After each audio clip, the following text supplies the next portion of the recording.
Bonsoir et bienvenue à ce débat économique en direct des studios de TVA. Débat organisé en collaboration avec la Chambre de commerce du Montréal métropolitain. On est à une semaine de l'élection, une élection évidemment cruciale qui va déterminer quel gouvernement va prendre les décisions, quelles oppositions vont poser les questions, soumettre les débats des prochaines années en Chambre.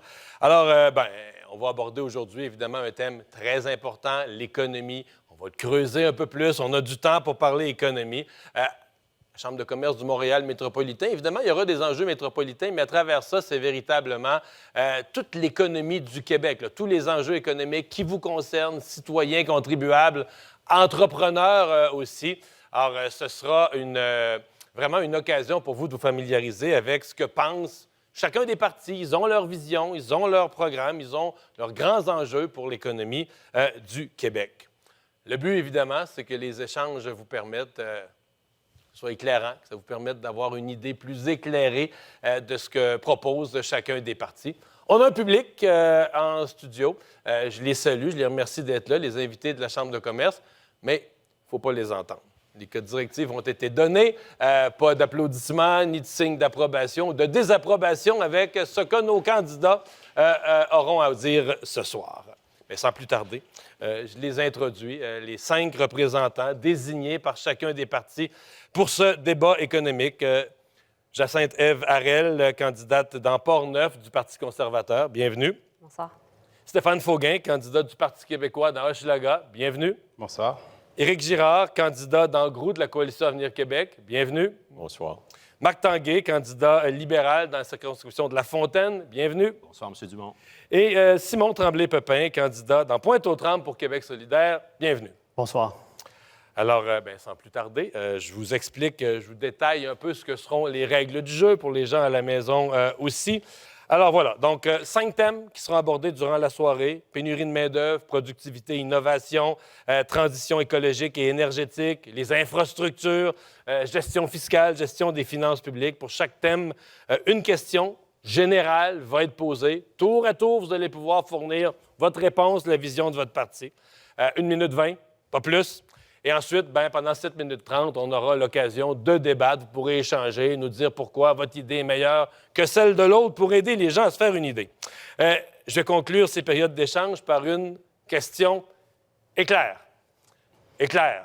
Donc, réponse en moins de 10 secondes. Ce sont des questions très simples, très directes. Je pense qu'elles sont informatives, des questions sur lesquelles les gens veulent des réponses. Évidemment, tout a été tiré au sort, position des candidats, ordre de parole, etc.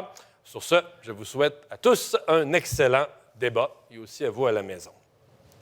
On commence tout de suite avec le thème numéro 1, l'enjeu majeur des entreprises, la pénurie de main-d'œuvre. Brève mise en contexte, la pénurie de main-d'œuvre est le premier frein, disent les entrepreneurs, à l'essor économique du Québec.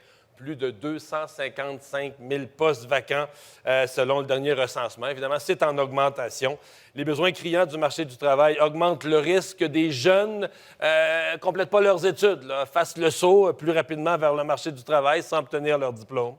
La question de l'immigration est au cœur des discussions dans tout ça. Et en parallèle, on vise à inciter des travailleurs expérimentés à rester en emploi. La première question, elle est fort directe et fort simple. Qu'est-ce que vous allez faire, qu'est-ce que votre parti veut faire et peut faire pour résoudre le problème de pénurie de main-d'œuvre? Je commence avec vous, Mme Harel du Parti conservateur. Bien, tout d'abord, en ce qui concerne l'immigration, il est clair qu'il faut éviter le débat du nombre de personnes qu'on accueille et plutôt se concentrer sur la reconnaissance des diplômes, la reconnaissance des compétences des nouveaux arrivants. Parce qu'en ce moment, on le sait, le Québec fait piètre figure en matière de reconnaissance des diplômes étrangers, ce qui fait qu'on se trouve avec des nouveaux arrivants qui sont qualifiés pour occuper des emplois dont on a besoin, des professionnels dont on a besoin, des ingénieurs qui sont ingénieurs dans leur pays et qui doivent recommencer leur formation au complet, des enseignants. Alors, vraiment, il faut arrêter de le décrier. Tout le monde le décrit, mais il faut faire quelque chose et il faut vraiment mettre les efforts, travailler avec les ordres professionnels, travailler avec les universités aussi pour s'assurer qu'on ne demande pas aux nouveaux arrivants de recommencer leur scolarité au complet lorsqu'ils arrivent ici. Aussi, on a un crédit d'impôt pour prolongation de carrière pour les 60 à 64 ans bonifié jusqu'à 3 000 $ et pour les 65 ans et plus de 5 000 Et aussi, on veut alléger là, le programme de prêts et bourses pour permettre aux étudiants qui ne soient pas pénalisés dans leur programme de prêts et bourses et qui puissent travailler à temps partiel sans être pénalisés là, dans ces programmes-là. Et bien sûr, bien, pour produire plus de richesses, il faut travailler aussi à diminuer la fiscalité qui est trop lourde au Québec pour les entreprises. Merveilleux. 1 minute 20 exactement. M. Faugain du Parti québécois. Oui, la pénurie de main-d'œuvre est un enjeu vraiment majeur pour les entreprises du Québec et c'est pour ça que le Parti québécois veut vraiment miser sur des mesures qui fonctionnent et qui sont à la fois gagnantes pour nos entreprises, mais aussi pour la société québécoise avec un regard global. Et c'est pour ça que nous, on met de l'avant 3 mesures. Tout d'abord, mettre à profit des talents des travailleurs expérimentés en les incitant à revenir ou à rester plus longtemps sur le marché du travail avec divers incitatifs financiers. Et ça va permettre le retour de 150 000 travailleurs expérimentés sur le marché du travail. Et l'avantage pour la société, c'est qu'en même temps, ça permet de combattre la pauvreté chez nos aînés. Deuxième mesure, compléter le réseau des CPE avec notre plan 100% CPE. Donc ça va permettre aux femmes et aux hommes qui ne trouvent pas de place en garderie pour leurs enfants de retourner sur le marché du travail. Comme on sait, il y a environ 50 000 places de garderie qui manquent en ce moment. Donc imaginez le nombre de personnes qui pourraient revenir sur le marché du travail. Et l'avantage pour la société, évidemment, c'est que chaque enfant aura une place en CPE, tout comme chaque enfant a une place à l'école primaire. Et ça devrait juste être normal, aller de soi. Et troisième mesure, évidemment, accentuer l'automatisation, la robotisation et la numérisation de nos entreprises, en particulier chez nos PME. Donc, il faut agir dès maintenant pour avoir des résultats aussi à moyen et à long terme. Et l'avantage pour la société, évidemment, c'est une meilleure efficacité et un travail moins aliénant pour nos travailleurs. Merci. M. Girard. Bien, c'est un enjeu qui est complexe et ça prend donc une approche multidimensionnelle. Il y a un aspect structurel, le vieillissement de la population, mais il y a aussi un aspect cyclique. L'économie du Québec a été très performante et c'est certain que le marché du travail est serré. Alors, d'une part, l'immigration, oui, c'est certain, mais surtout l'éducation. Il faut travailler au niveau de l'accès, la persévérance, la diplomation. Et on doit savoir qu'il y a plus de 200 000 jeunes au Québec qui ont moins de 30 ans, qui sont ni en emploi, ni en formation, ni aux études. Ensuite, la qualification, la requalification de la main-d'œuvre, c'est extrêmement important. Un effort accru des travailleurs d'expérience. On propose que le régime des rentes les cotisations deviennent facultatives à partir de 65 ans. Et nous voulons réduire l'impôt sur le revenu qui va encourager l'effort de travail. Merci. M. Tanguay du Parti libéral. Monsieur Dumont, on ne peut pas aborder cet enjeu de pénurie de main-d'œuvre sans parler de l'éléphant dans la salle. Le premier ministre sortant, François Legault, en 2018, n'y croyait pas quand on disait que la pénurie de main-d'œuvre, c'était l'enjeu économique numéro 1, dès 2018. Il a répété en 2022 que pour lui, pénurie de main-d'œuvre, c'était, je le cite, une Moses de bonne affaire. Vous ne pouvez pas régler un problème lorsque vous ne reconnaissez pas qu'il y a une crise de pénurie de main-d'œuvre. En ce sens-là, il y a un précédent historique qui est arrivé il y a 2 mois. Il y a moins de chômeurs au Québec qu'il y a de postes vacants. 207 000 chômeurs, 255 000 postes vacants.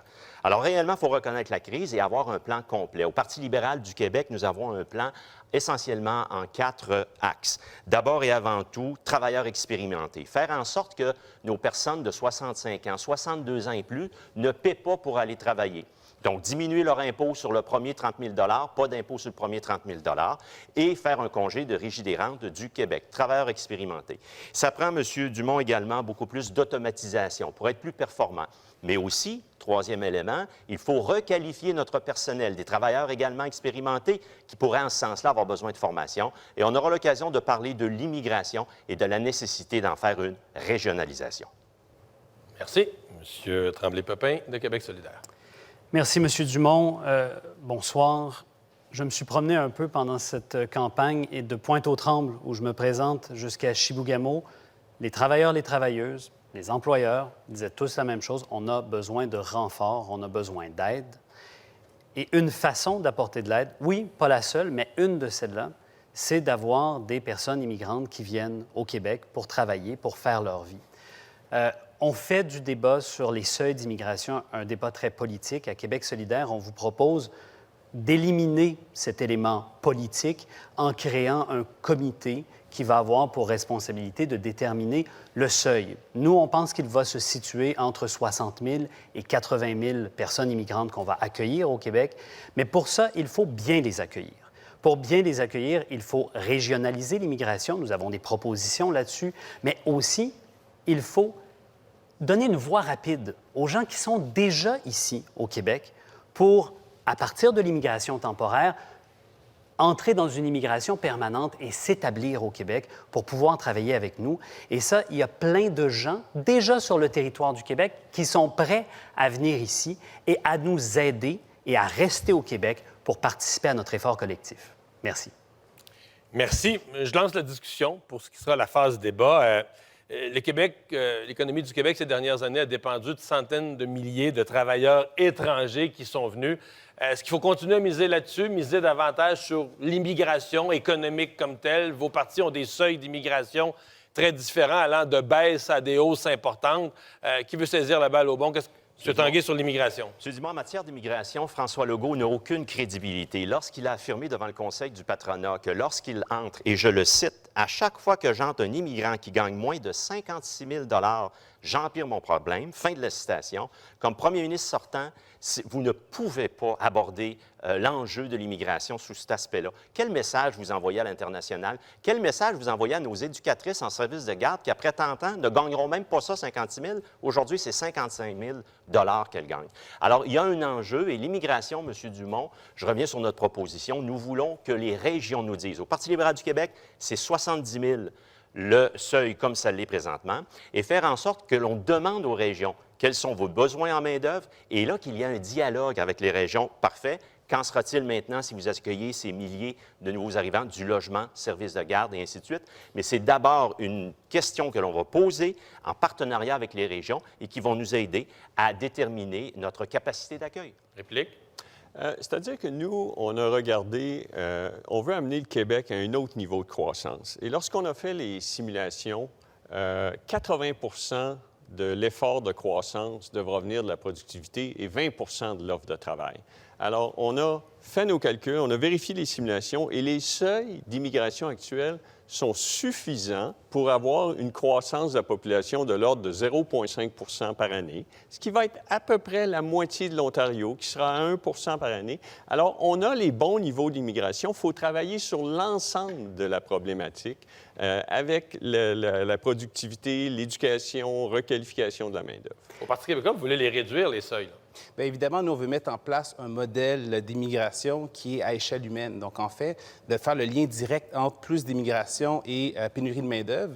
Il y a plusieurs experts qui ont démontré qu'il n'y avait pas un lien à faire ici. On parle, par exemple, de Pierre Fortin ou même de Carlos Letao avant qu'il rentre en politique. Pour nous, l'immigration massive n'est pas une solution magique à pénurie de main-d'œuvre. On l'a vu en Ontario avec 1 million d'immigrants en 10 ans. Ils ont toujours leur pénurie de main-d'œuvre. Ça n'a rien changé. Mais au contraire, par contre, on a une pénurie de logements, une pénurie d'enseignants, de médecins. Il y a un déclin du français à Montréal et au Québec. Il faut regarder tout ça avec un pas de recul. Mais le problème, là, c'est que M. Legault nous dit la langue française, c'est important, il faut défendre la langue française et avoir moins d'immigration en conséquence de ça. Mais en fait, quand on regarde votre cadre financier, M. Girard, moi, je ne vois pas d'argent en francisation dans votre cadre financier.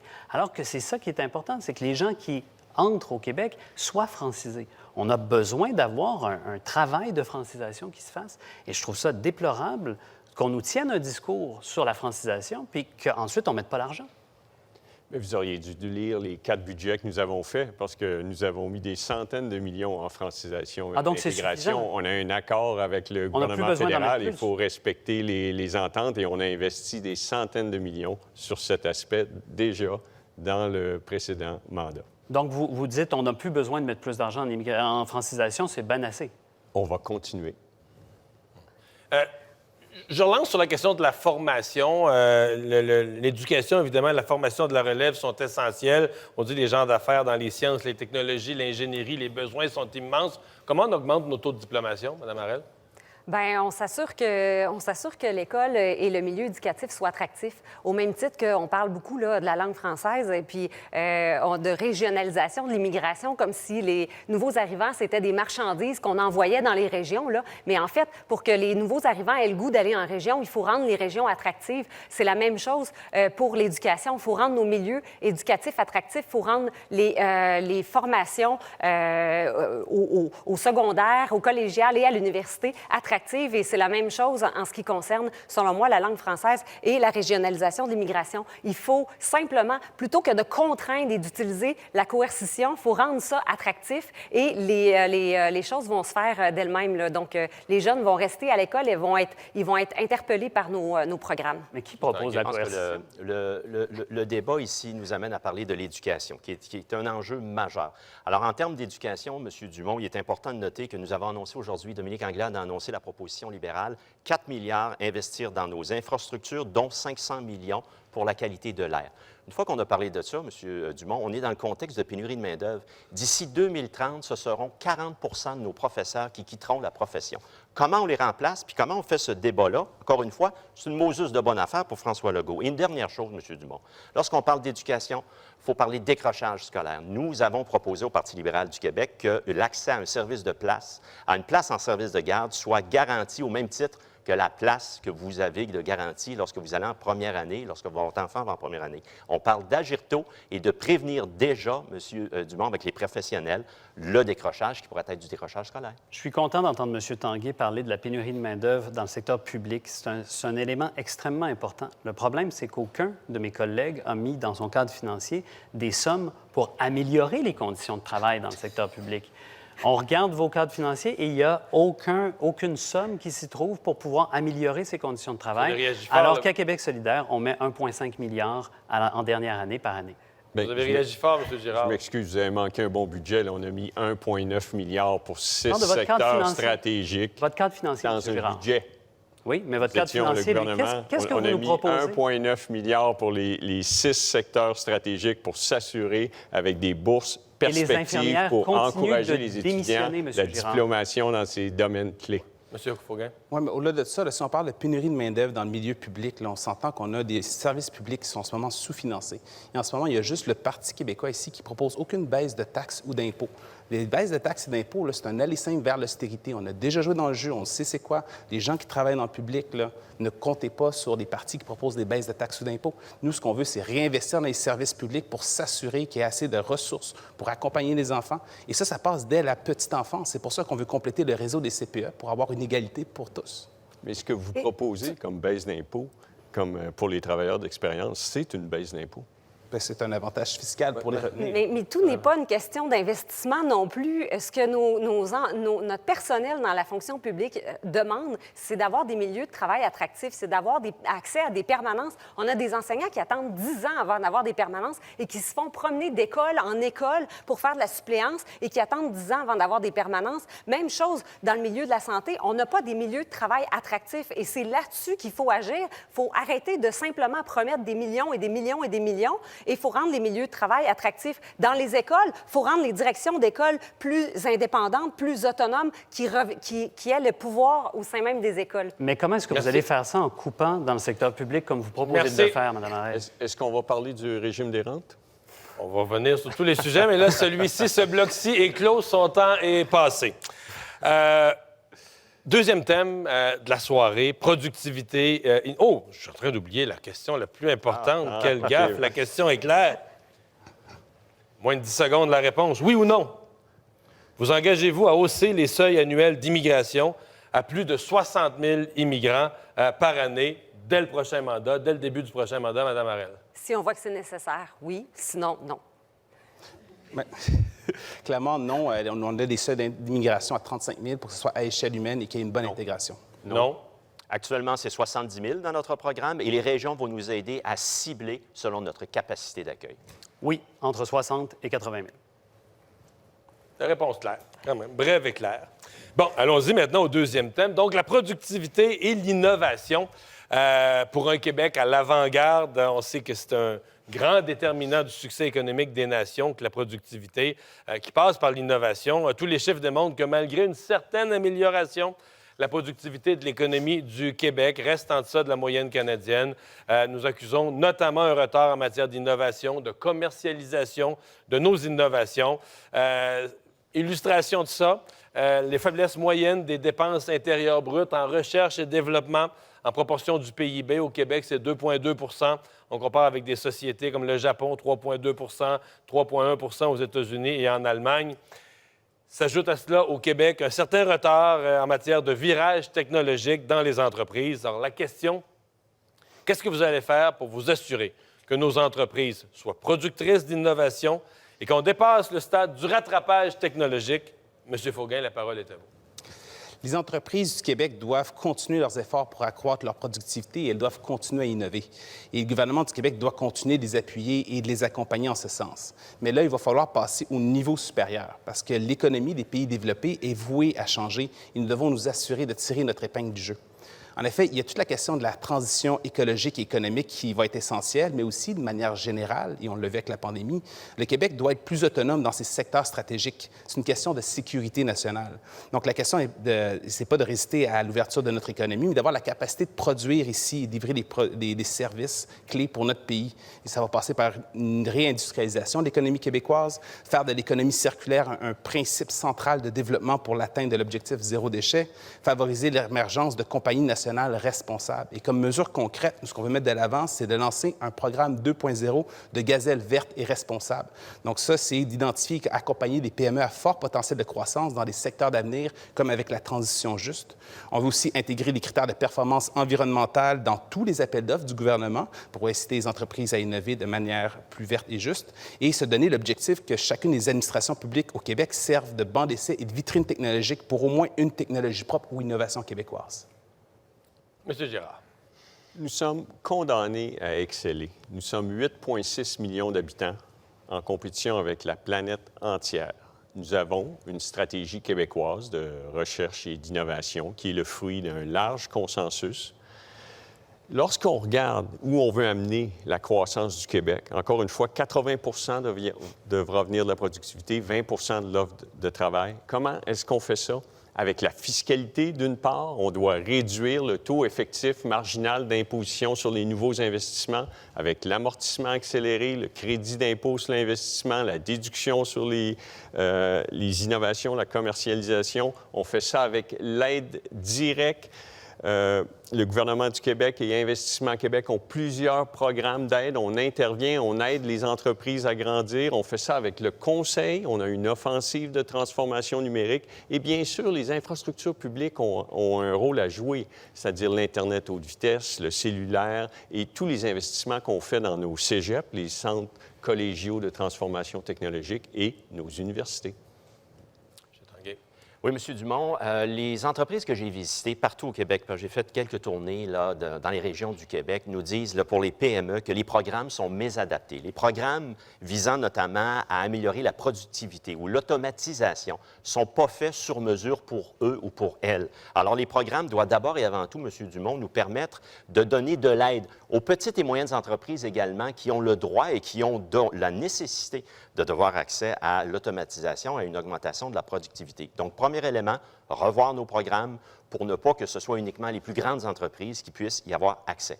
Aussi, ajouter dans ces programmes un volet conception et idéation. Lorsque vous voulez améliorer votre productivité par l'automatisation, souvent les femmes et les hommes qui sont dirigeantes d'entreprise ne savent pas par quel bout commencer, ne savent pas quoi faire, quel sera le projet à terme. Alors, faire en sorte qu'il y ait un programme pour les aider à avoir ce savoir-faire professionnel-là. Deuxième élément. Troisième élément, M. Dumont, il est important de ne pas perdre personne en chemin. Avec l'automatisation, avec l'augmentation de la productivité, j'en ai parlé un peu plus tôt, la nécessité d'aller de pair avec la requalification de nos travailleurs expérimentés. Et ça, les employeurs, les premiers, auraient besoin d'aide également pour s'assurer de ne pas perdre personne en cours de chemin. Tremblay Pepin.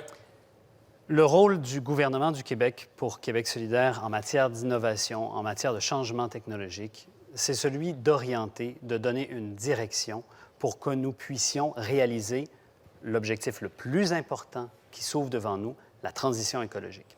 En conséquence, nous devons mettre sur pied une politique industrielle. C'est un mot qu'on n'entend plus après les gouvernements libéraux et caquistes.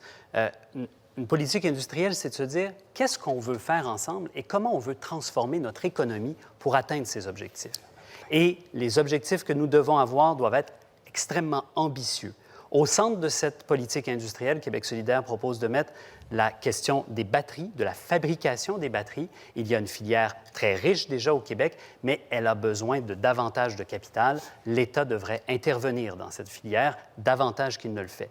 Même chose avec la biomasse forestière, une perspective d'avenir sur l'énergie. Nous croyons qu'il faut là aussi avoir un gouvernement décidé, visionnaire, qui nous permet une transition écologique qui soit saine, qui soit intéressante et qui soit bénéfique pour nos régions et pour les travailleurs du Québec. Merci. Finalement, Mme Harel. Pour augmenter la productivité et encourager l'innovation au sein des entreprises, bien, il faut permettre aux entreprises de produire plus de richesses. Selon Statistique Canada, il y a 3 facteurs pour produire plus de richesses. C'est d'augmenter la capacité d'atteindre des nouvelles technologies au sein des entreprises, optimiser les capacités de production et accroître les investissements privés au sein des entreprises. Comment on va y arriver? On va y arriver en réduisant la charge trop lourde de la fiscalité pour les entreprises. Il faut déréglementer. Nous, ce qu'on propose dans notre plan, c'est de déréglementer à hauteur de 7,9 milliards de dollars sur 5 ans pour s'assurer que les entreprises soient concentrées sur la recherche et le développement plutôt que sur la gestion des programmes, la gestion administrative, technocrate, bureaucratique de leurs entreprises et qu'elles concentrent leurs efforts, leurs ressources et en fait, toutes les ressources soient concentrées sur la recherche et développement. On veut aussi diminuer les taxes sur la masse salariale, justement pour redonner du pouvoir aux entreprises, pour leur redonner la liberté d'investir elles-mêmes dans la recherche et le développement et dans la croissance de leur entreprise. Vous semblez, je lance le débat avec une sous-question, vous semblez tous d'accord sur le fait qu'il faut que nos entreprises se modernisent, investissent. Si je me fais l'avocat du diable, dans le contexte présent, là, inflation, incertitude, risque de récession et hausse des taux d'intérêt, parce que souvent, si on veut se moderniser, il faut acheter de l'équipement, de la machinerie, on va emprunter pour le faire, hausse importante, hausse très importante des taux d'intérêt. Quelqu'un pourrait plaider que ce qui risque d'arriver dans la prochaine ou les prochaines années, c'est une décroissance des investissements dans le capital qui permet d'améliorer la productivité. M. Girard, on craint ça. Il ne faudrait pas donner un coup encore plus fort pour empêcher le recul? C'est exactement ce qu'il faut changer. C'est que lorsqu'on regarde les 10 années qui ont précédé notre arrivée au pouvoir, toute la croissance du Québec venait de la croissance de l'emploi. Or, on a besoin d'investissements privés, de productivité, d'innovation. Et c'est pour ça que l'ensemble du gouvernement est axé vers l'accroissement des investissements privés. Et j'écoutais mon collègue du Parti libéral suggérer qu'il faut revoir les programmes. Le programme ESSOR, qui est le principal programme du gouvernement du Québec, a été complètement remodelé pour mettre l'accent sur la productivité et les dépenses en capital. Et ce que l'on entend sur le terrain, M. Girard, c'est que ESSOR est mésadapté aux réalités des plus petites entreprises. Elles ne se qualifient pas, ont de la misère à se qualifier, à comprendre ce qui est demandé et finalement d'avoir une réponse positive. L'accès, justement, à ESSOR n'est pas égal dépendamment de la grandeur de l'entreprise. Et en ce sens-là, lorsque vous dites qu'il faut investir, vous l'avez bien dit, M. Dumont, on dit, M. Legault dit, bien, c'est pas compliqué pour régler la pénurie de main-d'œuvre, les PME, augmenter les salaires. Il est en train de nous dire du même coup, bien, ça se peut qu'il y ait une récession pas mal forte en 2023. Vous ne pouvez pas avoir cette vision-là. M. Dumont s'est parlé des deux côtés de la bouche. Alors oui, soutenir nos entreprises qui font face à une pression financière. Là. 87 vous disent c'est la pénurie de main-d'œuvre, puis on fait un lien avec ce qu'on vient de voir, avec des programmes adapter, ce qui n'est pas le cas d'ESSOR, et faire en sorte de les accompagner et qu'on ne perde personne dans la requalification des employés. C'est un tout. La question, c'est de savoir vers où on s'en va. Et quand on parle de façon abstraite, de dire « Ah, il faut plus d'innovation. Ah, il faut davantage de productivité. » Oui, mais pour faire quoi? Pour aller où? Et le rôle du gouvernement du Québec, c'est de dire « On a une vision commune, on développe une vision commune et on aide les entreprises qui vont dans cette direction-là. Et cette vision-là, ça doit être la transition écologique. Malheureusement, mes collègues en parlent comme si c'était quelque chose qu'il faudrait bien qu'il arrive aussi. Mais non, ça doit être le centre de nos préoccupations.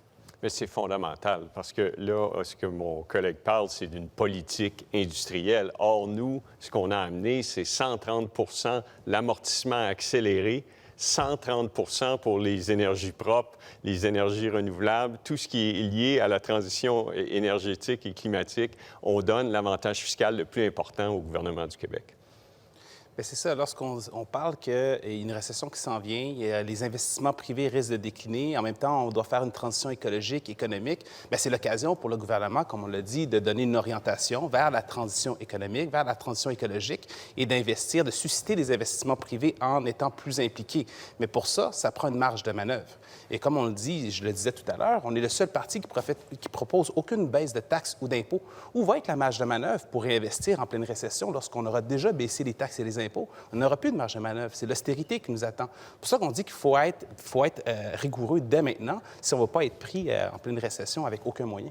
Est-ce qu'il y a des... Je relance une question. Est-ce qu'il y a des secteurs économiques, là, nommément, des secteurs que les gens connaissent, que votre parti privilégie, là, qui sont prioritaires?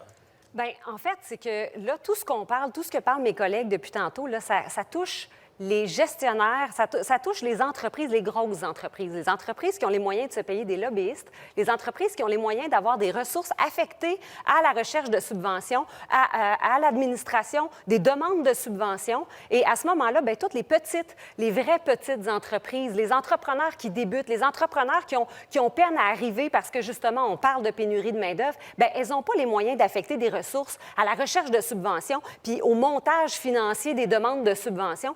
Alors, nous, ce qu'on propose, là, c'est de redonner cette marge de manœuvre-là à toutes les entreprises, peu importe leur taille, et s'assurer qu'elles ont la liberté, finalement, d'exercer, de travailler avec les fonds qui vont être disponibles, plutôt que de s'accaparer. L'État n'a pas à s'accaparer tout cet argent-là, puis finalement, à attendre là, qu'il y a des lobbyistes puis des grosses entreprises qui ont, finalement, les ressources là, pour aller chercher ces fonds-là. Le secteur à privilégier, M. Fauguin? Oui, bien, je voulais rebondir sur ce qui avait été dit, parce que je ne pense pas que ce que les PME ont besoin, c'est qu'on coupe partout. Là. Je pense que ce qu'ils ont besoin, c'est de l'allègement réglementaire et davantage d'accompagnement. Exactement. Je pense que donner une vision, oui, l'allègement réglementaire, c'est pas couper les taxes et les impôts des entreprises nécessairement. Mais au niveau des secteurs d'activité à privilégier, évidemment, pour nous, c'est axé sur la transition écologique et économique. Donc, il y a des grands secteurs d'activité au Québec, évidemment, comme l'aérospatiale, les sciences de la vie et autres. Il va falloir continuer à appuyer ça. Mais je pense qu'il va falloir commencer à prendre un pas de recul puis se dire où va être l'économie de demain et où est-ce qu'on veut mettre nos efforts dès maintenant. Des fois, ça passe par les plus petites entreprises, des moyennes entreprises, mais il faut donner le signal, puis après, les investissements vont suivre. On parle d'économie verte, on parle d'innovation. Mon collègue candidat de Québec solidaire disait, bien moi, j'aimerais voir un programme qui transformerait notre économie. M. Dumont, vous me voyez venir, un programme très ambitieux, un projet, ça s'appelle ECO, ça, M. Dumont, faire en sorte que dans le domaine de l'énergie, 70 des émissions des gaz à effet de serre sont produits par l'énergie fossile, plus de 50 au niveau du transport. Faire en sorte, avec notre électricité, de faire de l'hydrogène vert. Il y a un marché mondial. La course mondiale est lancée là, avec la France qui investit 7 milliards, l'Allemagne 8 milliards d'euros. Et nous, ce que nous proposons avec le programme ECO, c'est d'allier écologie et économie. Alors, je vais répondre favorablement à mon collègue. Ça existe déjà, c'est ECO. Et d'ici 2050, faire en sorte que non seulement on met de l'hydrogène vert dans nos intrants de fabrication, dans nos transports, et qu'on soit un exportateur mondial. Je vous ai demandé la parole pour appuyer ça ou c'est autre chose? Non, C'est pas exactement malheureusement pour M. Tanguay, je ne vais pas l'appuyer là-dessus, parce que si vous aviez fait une modélisation d'un plan de GES, vous auriez vu, dans cette modélisation, que l'hydrogène vert peut être utile parfois dans certains secteurs, mais c'est tellement consommateur d'énergie qu'on a besoin de l'utiliser dans certains secteurs très précis. Après ça, l'électricité que vous allez utiliser pour faire de l'hydrogène vert va en fait vous coûter vraiment plus cher que ce que vous allez avoir comme résultat avec l'hydrogène vert. C'est une question de répartition d'énergie et malheureusement, comme vous ne modélisez pas votre réduction des gaz à effet de serre, vous n'avez pas pu le voir. Monsieur Gérard. Bien, je veux répondre à votre question simplement. Là, il y a 5 secteurs stratégiques, l'aluminium, les sciences de la vie, l'aérospatiale, le secteur batterie et l'intelligence artificielle. On a des plans stratégiques pour chacun de ces secteurs-là.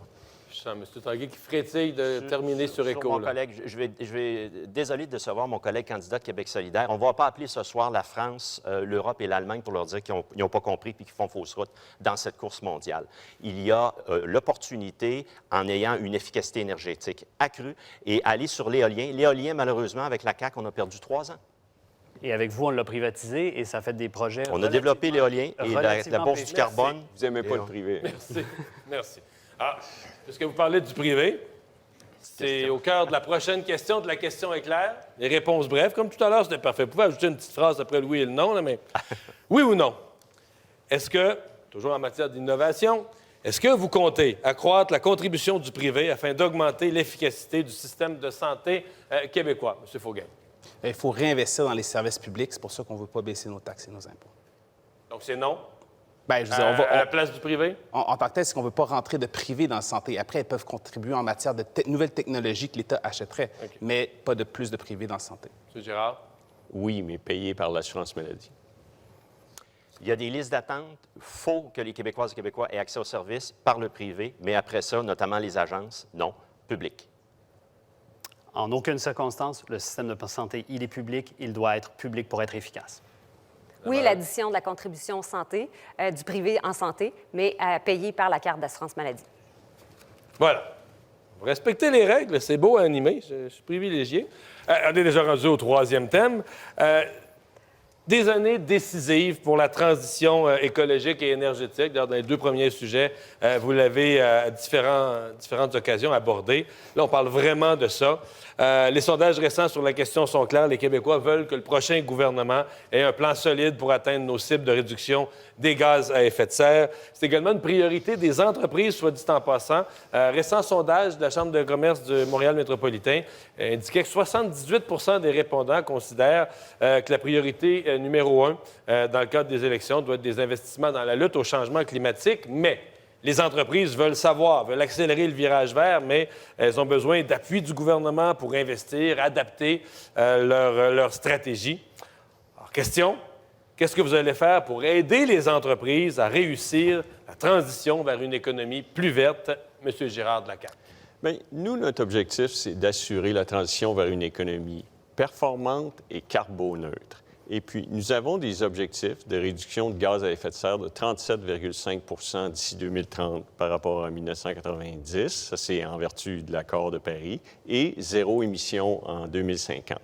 Le moyen que nous avons, c'est le plan pour une économie verte qui a les revenus de la Bourse du carbone qui sont bonifiés par 50 de crédit budgétaire. Et ça donne 7,6 milliards sur 5 ans. Les mesures sont identifiées, quantifier l'impact, le coût, ainsi que l'impact en termes de réduction de gaz à effet de serre. Et la grande innovation, c'est que le plan est révisé à chaque année. Et ça permet de s'assurer qu'on va converger vers les cibles, contrairement à ce qui s'est fait dans le passé. Alors là-dedans, il y a évidemment un accent sur le transport collectif, l'électrification des transports, parce que c'est le secteur qui est en hausse. Les émissions sont en hausse de 35 %. Il y a des sommes pour les bâtiments. Pour la transformation des entreprises, il y a des sommes importantes. Il y a des sommes pour l'adaptation climatique. Et nous, on pense qu'il faut d'abord atteindre les cibles existantes avant d'en fixer d'autres. Tanguay du Parti libéral. À cette question, M. Dumont, j'ai eu peur que mon collègue de la CAQ vous réponde « Lâchez-moi avec les GES », comme l'avait dit Bernard Drinville. Mais heureusement, ce n'est pas ça qu'il a répliqué aujourd'hui. Alors, à court terme, moyen terme, long terme, quels sont les objectifs? À court terme, nous devons faire en sorte, transport collectif, gratuité des transports collectifs pour les étudiants et les personnes de 65 ans et plus. Également, je suis toujours à court terme, mais vous voyez qu'on va toucher à différents tableaux. À court terme, rouler vert, bonifier le programme qui vise à aider l'achat d'un véhicule électrique. Rouler vert, bonifié. Rénovert qui nous permet de faire de l'économie d'énergie en efficacité, bien, faire en sorte que l'on en ait un programme qui touche spécifiquement les rénovations. Ça, c'est à court terme, M. Dumont. À moyen terme, le financement des sociétés de transport pour qu'elles puissent se stabiliser et développer de nouvelles offres en transport. Et on parlera de mobilité un peu plus tard, le REM de l'Est, la ligne bleue à Montréal du métro et le tramway nord-sud pour l'enjeu de mobilité dans la région de Québec. Ça, c'est le moyen terme. Et à long terme, éco, j'en ai parlé, faire en sorte que par des investissements publics et privés, 100 milliards d'ici 2050, il y ait fabrication d'hydrogène vert et nationaliser par Hydrogène Québec, la société d'État, nationaliser la distribution pour que ce soit un intrant très tangible pour nos PME et qu'on puisse, le cas échéant, faire de l'exportation. M. Tremblay-Pépin. Nous proposons des cibles de réduction des gaz à effet de serre qui correspondent à ce que nous devons faire collectivement comme planète, comme société. 55 des GES en comparaison avec ce qu'on émettait en 1990. C'est ce que nous invite à faire le GIEC. C'est la cible que s'est donnée l'Union européenne. Nous avons bâti un plan extrêmement sérieux et solide avec 8 experts, donc parmi les plus renommés sur le climat, qui a été modélisé, qui nous permet de dire comment nous allons atteindre nos cibles et nous avons été les plus sérieux et les plus clairs envers les Québécois. Ces changements dans nos vies, nous devons les faire en offrant plus de choix aux Québécois et aux Québécoises. Et pour offrir plus de choix, il faut être ambitieux. Il faut offrir un réseau de transport collectif, qu'il soit dans les villes, qu'il soit entre les villes, mais aussi un réseau d'autopartage qui nous permette de nous déplacer sur le territoire en prenant de moins en moins la voiture. Et c'est ça que vous propose Québec solidaire. Madame Harel, du Parti conservateur. On a une responsabilité collective d'être un partenaire des grandes puissances mondiales. On habite sur une planète où, oui, on doit effectuer une transition énergétique. Oui, il faut accentuer nos efforts en matière d'électrification des transports. Cependant, cette planète utilise encore du charbon pour produire de l'électricité. Et à ce niveau-là, de regarder notre production de GES uniquement dans le Québec, c'est faire fi de notre réalité mondiale, c'est faire fi de la réalité de la planète. Alors, si on suit le modèle de la Norvège et qu'on exploite, par exemple, notre gaz naturel qui émet 50 % moins de GES que le charbon, eh bien, on peut remplacer la production d'énergie au charbon par le gaz naturel pour s'enrichir collectivement au Québec, produire de la richesse et financer notre transition énergétique vers l'électrification des transports, vers la production d'énergie renouvelable. M. Faugain, du Parti québécois. Le Parti québécois est résolument le parti de l'environnement. Et comme plusieurs experts l'ont soulevé, on a vraiment le plan environnemental le plus rigoureux de tous les partis et le plus ventilé en 10 secteurs d'activité avec des cibles intermédiaires, des mesures chiffrées pour tout le plan. Et il va vraiment en détail. On veut investir massivement dans le transport en commun et l'électrification des transports. Au niveau du transport en commun, on veut y aller sur 2 volets. Tout d'abord, doubler l'offre de transport en commun d'ici 2035, mais aussi rendre le transport en commun accessible à tous avec la passe climat, qui, pour l'équivalent d'$1 par jour, permettrait à tous de pouvoir utiliser tous les systèmes de transport en commun à travers le Québec. Mais revenons à la transition juste, puisque c'était ça la question. Il est nécessaire de faire cette transition écologique et économique, comme on le mentionnait précédemment, mais en ne laissant personne derrière. Et nous, c'est ça qu'on veut faire, une transition juste. C'est un dossier qui est défendu par le Parti québécois parce qu'on est à la fois le Parti de l'environnement et des travailleurs. Et nous, on veut mettre en place un fonds de transition juste d'$1 milliard qui va permettre à la fois de maintenir certains emplois, mais aussi d'aider à requalifier et recycler les travailleurs dans d'autres secteurs d'activité. Parce que la transition écologique va évidemment réorienter l'économie vers des secteurs d'avenir, mais il faut laisser personne derrière. Les entreprises auront besoin de support pour faire cette transition et nous, on prévoit un fonds pour la transition verte et juste. Je lance le débat en vous disant, voilà un sujet où, pour le commun des mortels, pour bien des entrepreneurs, des propriétaires de PME qui veulent améliorer leurs procédés, on voit des cibles toujours plus grosses. Ils regardent dans le rétroviseur, on n'a jamais respecté nos cibles. Aucun gouvernement n'a jamais respecté les cibles. Et les gens ont soif, je pense, de solutions concrètes. Là. Et je pose la question, M. Girard, parce que votre parti a été votre gouvernement durement critiqué sur cette question-là. Des gestes concrets, là, des choses concrètes, compréhensibles pour tout le monde que votre gouvernement, votre parti ferait si vous étiez réélu et qu'on sent, OK, avec ça, là, on atteint un bout de l'objectif. Bien, pour les entreprises, c'est le programme Éco-Performance. Là. Il y a des milliards de revenus de la Bourse du carbone qui sont disponibles pour aider les entreprises à transformer leurs processus vers des processus qui sont moins intensifs en énergie. Et ici, ils demeurent aussi intensifs, mais qu'il y ait des conversions de procédés qui consomment de l'énergie fossile vers des procédés qui sont moins énergivores. Alors donc, c'est vraiment chaque entreprise est un cas différent, dépendamment de son processus de production. Au parti d'opposition, je vous lance la question d'une autre façon. Dans les dernières années, vous avez demandé, vos chefs ont demandé plus d'action au gouvernement, mais en tournée, là, quand on visite un comté, puis il y a une grosse entreprise polluante, personne ne dit aux gens de la place, on va la fermer, là. Qu'est-ce qu'on leur offre? Qui paye quoi dans une transition s'il faut qu'une entreprise change complètement ses procédés? Qui paye quoi? M. Tanguay, je vois réagir. En ce sens-là, M. Dumont, 87 des répondants du sondage de la Chambre de commerce du Montréal métropolitain ont dit qu'ils étaient prêts à considérer des investissements qui vont cibler justement la lutte au changement climatique comme étant fondamental. 87 Les gens d'affaires sont là, mais ont besoin d'un coup de main, d'un coup de pouce. Nous avons, vous l'avez dit, les cibles, là, l'objectif, c'est de les atteindre et c'est tout un défi. Avec le projet ECO, et je reviens là-dessus, ce n'est pas uniquement de dire on fait de l'hydrogène vert pour faire de l'hydrogène vert, c'est de changer dans nos intrants, fabrication de l'acier, dans nos transports, même pour les PME, tout ce qui est utilisé à titre de diesel comme intrant dans la fabrication pourrait être remplacé par de l'hydrogène vert. Fait au Québec, à un prix stable, parce que c'est fait au Québec, on pourrait même un jour en exporter et faire en sorte de diminuer. Donc, encore une fois, je reviens là-dessus, 70 des GES, M. Dumont, découlent des hydrocarbures. Alors, il faut axer là-dessus et aider les entreprises. Moi, il y a quelque chose que je ne comprends pas avec le projet d'hydrogène vert. Hydro-Québec prévoit d'avoir terminé avec ses surplus d'électricité en 2027. L'hydrogène vert, pour produire de l'hydrogène vert, c'est extrêmement énergivore, ça prend énormément d'électricité. C'est ce bout-là que je ne comprends pas. Tu expliquer? Oui. Efficacité énergétique, de 1.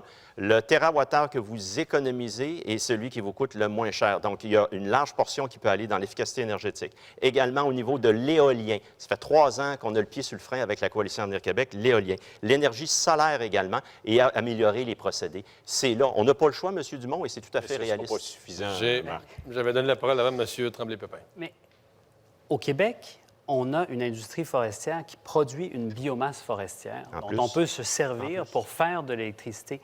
Ça, là, si on regarde les évaluations du gouvernement, ça correspond à 2,5 Manic 5. On peut utiliser ça au lieu de se lancer dans la construction de nouveaux barrages qui vont concentrer des forces productives parce qu'on va demander à plein de travailleurs et de travailleuses d'aller dans le nord pour construire des barrages. On peut le faire dès maintenant. On peut développer ce secteur-là au lieu de se lancer dans une aventure d'hydrogène vert qui peut être utile dans certaines situations très spécifiques. Mais je pense que nos entreprises ont besoin de cet apport énergétique-là maintenant et la biomasse forestière, ça existe, c'est une technologie qui est là, qu'on peut utiliser. Moi, je pense que c'est là-dessus qu'on devrait le faire. Et le gouvernement du Québec devrait prendre ses responsabilités pour mettre ça de l'avant. M. Gérard, tout le monde vous interpelle un peu. Là. Bien, c'est-à-dire que lorsqu'on regarde là où le Québec va exceller, l'aluminium vert, l'acier vert, l'hydrogène, le secteur batterie, ce qu'on voit, c'est qu'on va avoir besoin de plus de 50 d'énergie en 2050. Et c'est sûr que la conservation et l'éolien va aider, mais ça ne fera pas plus que 50 du besoin d'augmentation de 50 Donc, ça va prendre des nouveaux ouvrages, de la nouvelle électricité, soit ici, soit au Labrador. Ce qu'on remarque, là, c'est que tous les partis qui n'ont pas un plan environnemental vraiment détaillé se basent finalement sur un gros projet qui est bien brillant, construire plus de centrales hydroélectriques, hydrogène vert ou autre, mais dans les faits, ça prend un cocktail de solutions. C'est pour ça qu'on a besoin d'un plan détaillé en 10 secteurs d'activité comme on a déposé. Et pour revenir à votre question, ce que c'était au niveau des actions concrètes, pour les entreprises, comme j'ai mentionné, ça prend un fonds de transition juste. Donc, pour pouvoir prévoir les sommes nécessaires pour justement les entreprises plus polluantes dans certains secteurs, recycler et travailleurs dans d'autres secteurs d'activité. Et pour monsieur, madame, tout le monde, il y a d'autres actions concrètes, comme j'ai mentionné, comme la passe climat, qui est finalement de rendre accessible à tous le transport en commun. Il y a plusieurs autres mesures comme ça dans notre plan environnemental, donc c'est pour ça que je vous invite à le lire. Il est vraiment détaillé, bien fait et concret. Le problème du gouvernement en place, c'est qu'il nous propose un ensemble de mesures écologiques avec lesquelles on peut être plus ou moins d'accord, mais de l'autre côté, il a un autre plan, un plan d'accélération des changements climatiques. Au centre de ce plan, il y a le 3e lien et il y a des agrandissements d'autoroutes. Et, M. Girard, vous défaites d'une main ce que vous essayez de faire de l'autre. Et ça, là, on a un problème fondamental au Québec, c'est celui du transport. Si vous commencez à construire des 3e liens puis des autoroutes, vous n'êtes pas en train de régler le problème du transport, vous êtes en train de l'aggraver. Est-ce qu'améliorer le réseau routier, c'est une vraie question. Ben Est-ce qu'améliorer oui, quoi que ce soit dans le réseau routier est incompatible avec... Je suis vraiment content parce que là, je vais parler aux gens de mon comté, là, parce que l'agrandissement de l'autoroute 15, c'est pour des voies réservées pour le transport collectif, le covoiturage, l'autopartage. Et l'autoroute 19, et l'autoroute 25, il y aura aussi des voies réservées. Exactement. Ça prend des voies réservées pour que le transport collectif circule. C'est pas juste nationaliser le secteur. Ce que vous allez faire, c'est améliorer L'étalement urbain, avoir plus de voitures sur les routes et mettre plus de GES. C'est ça votre proposition? M. Tanguay. Vous allez me permettre un petit commentaire pour mon collègue de Québec solidaire. Si l'une des principales forces pour lutter contre les GES était de surtaxer, si ça marchait, ça se saurait. Vous allez que délocaliser la production de GES si vous surtaxez notamment l'achat de véhicules. Alors, plutôt que de taper sur la tête des citoyens et citoyennes avec l'inflation et l'augmentation du coût de la vie, nous proposons une approche gouvernementale, un programme complet. J'ai déjà nommé plusieurs éléments qui viendrait aider les citoyens et citoyennes à prendre part à cela. Et nos PME, oui, ça prend un programme ambitieux et ECO est tout à fait réaliste. Et encore une fois, M. Dumont, je termine là-dessus. En Allemagne, en France, c'est des milliards d'euros. En Europe également, et le Canada a signé, excusez-moi à mes collègues de PQ-QS, je vais nommer le Canada, a signé avec l'Allemagne il y a 3 semaines une entente d'approvisionnement en hydrogène vert. Le mot de la fin, M. Faugain. Notre temps est presque fini. Au-delà d'un bon plan environnemental, ce que ça prend aussi, ça dépend de l'approche. Et je ne pense pas qu'il faut y aller dans la contrainte comme a été dans le plan de Québec solidaire, mais vraiment dans les alternatives. Donc, nous, on offre différentes alternatives dans tous les secteurs d'activité. Il ne faut pas juste taxer les gens, il faut leur offrir des alternatives également. Question est claire pour ce 3e bloc. On est toujours dans l'énergie, l'environnement, la transition. Oui ou non? On sait qu'à travers le monde, il y a une demande réelle en gaz naturel. Êtes-vous en faveur qu'on réexamine le projet GNL Québec? M. Girard. Bien, le projet a été examiné. Le projet, dans sa forme actuelle, a été rejeté, tant au Québec qu'au Canada. Et le besoin est immédiat en Allemagne. Et ce projet-là ne pourrait pas être livré avant plusieurs années. Donc, c'est non. Non. Et avec le programme d'hydrogène vert avec ECO, il y a des investissements majeurs qui s'en viendraient, notamment pour la région du Saguenay-Lac-Saint-Jean. Non, il faut rediriger l'économie vers d'autres secteurs plus verts et plus productifs. Oui, ça nous permettrait de réduire de 700 millions de tonnes de GES en 25 ans, ce projet-là, et considérant aussi que la Chine émet des GES en 14h53 minutes, le même nombre de GES que nos cibles de réduction de GES au Québec entre 1990 et 2020. 14 heures en Chine. De mon côté, non, il ne faut pas faire un retour en arrière, il faut se projeter dans l'avenir avec une transition économique et écologique. Thème numéro 4, déjà. Les infrastructures stratégiques pour la métropole et pour tout le Québec. On observe évidemment une demande importante pour le renforcement et le développement de nos infrastructures. Demande pour des écoles, des hôpitaux, des universités, des garderies. On vit en parallèle une crise du logement qui se traduit par une forte demande pour de l'habitation, du logement. Et là, je n'ai pas parlé, évidemment, de tous les projets majeurs liés à la mobilité durable, tous ces projets, évidemment, de transport collectif qui sont sur la table, qui sont chacun dans vos programmes politiques. Puisque gouverner, c'est fixer des priorités. Je ne veux pas que vous me répondiez tout ça, là. Puisque gouverner, c'est fixer des priorités à travers toutes ces demandes, transport, école, hôpitaux, logement, je ne les répéterai pas toutes, quelles sont vos priorités, M. Tanguay du Parti libéral? Bien, M. Dumont, vous allez me permettre quand même, parce que c'est important d'en nommer 3 très rapidement, que tout le monde va comprendre. Nos écoles, 4 milliards, Dominique Anglade l'a annoncé aujourd'hui, 4 milliards, là, c'est nécessaire, c'est pas trop investi, là, 4 milliards pour avoir des écoles dignes de ce nom. Ça, c'est une priorité. Puis je vais en avoir 3, puis elles marchent de pair. Service de garde, l'accès à un service de garde, nous voulons faire en sorte d'éliminer la liste d'attente. 52 000 enfants sont maintenant inscrits sur la liste d'attente. C'est un record, c'est du jamais vu. Sur la CAQ, avec la CAQ, pendant 4 ans, il s'est fermé plus de places en service de garde qu'il s'en est ouvert.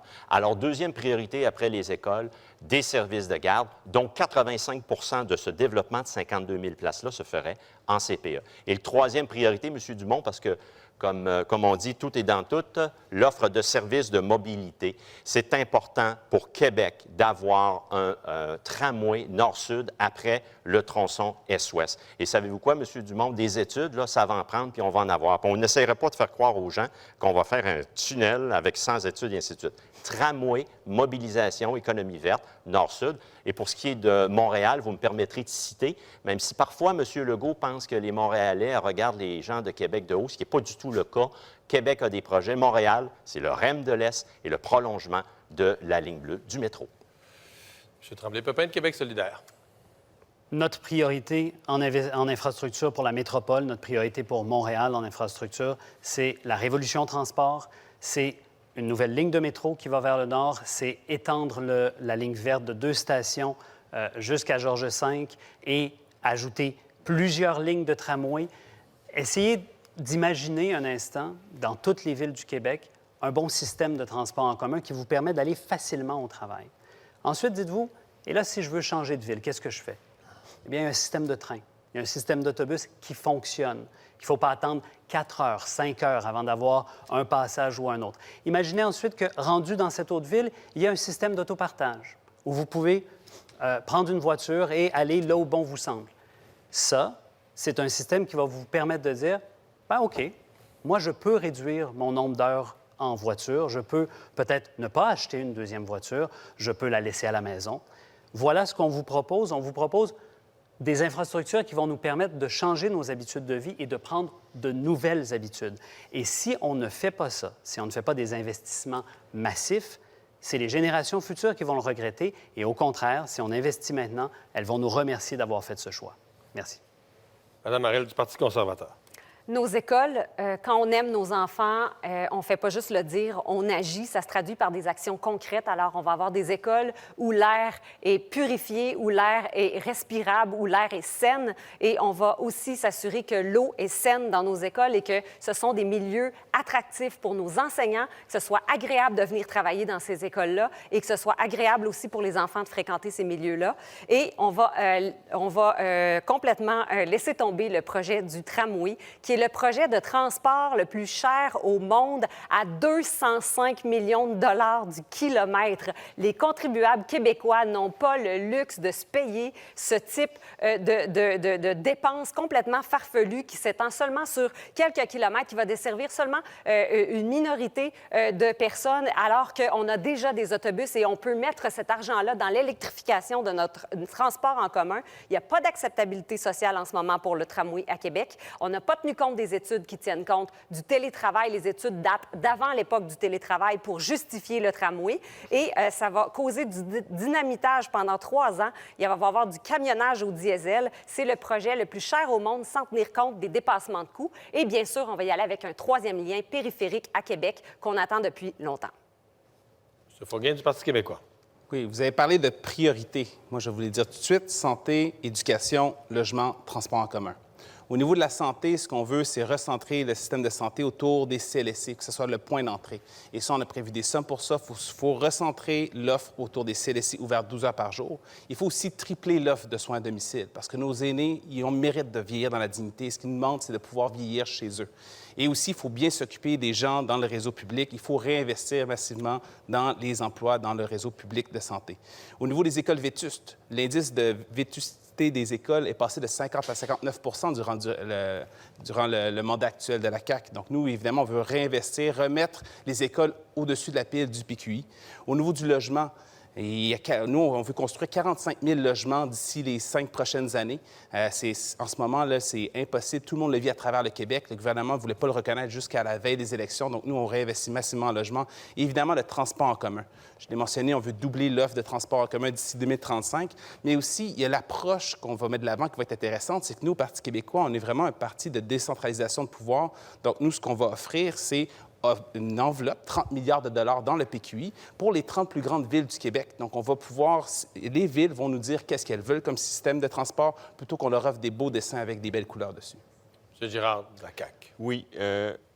Nous, les infrastructures publiques, c'est extrêmement important. Et c'est pour ça que nous avons augmenté le plan québécois d'infrastructures Nous proposons de l'amener à 150 milliards dans un prochain mandat. Ce serait une augmentation de 50 par rapport à ce qu'il était avant que nous sommes arrivés.